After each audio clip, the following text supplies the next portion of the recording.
ang isa talaga sa pinaka-memorable na tumatatak sa akin hanggang ngayon ay yung unang-unang beses na sumampa ako sa isang entablado.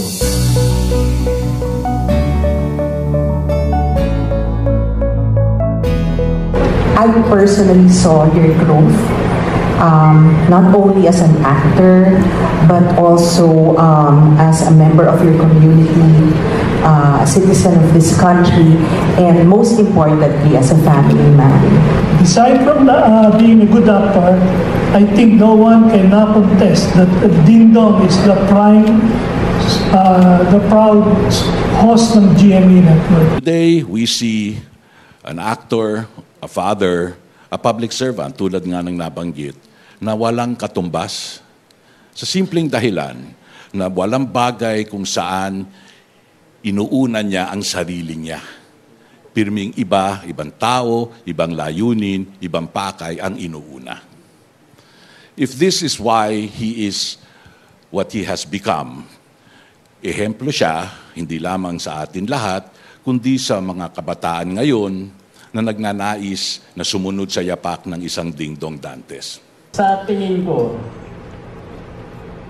pag magaling ka, ay lalo kang gagaling pag sumama ka sa GMA.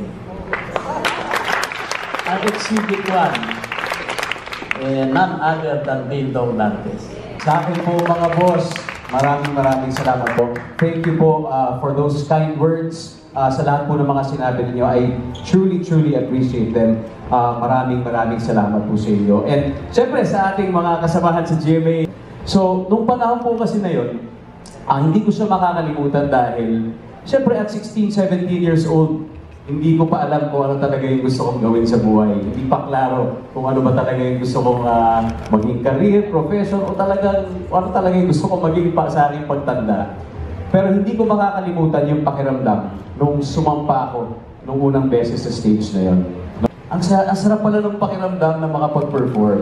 Ang sarap pala nung pakiramdam na meron kang stage, meron kang platform to do what you love.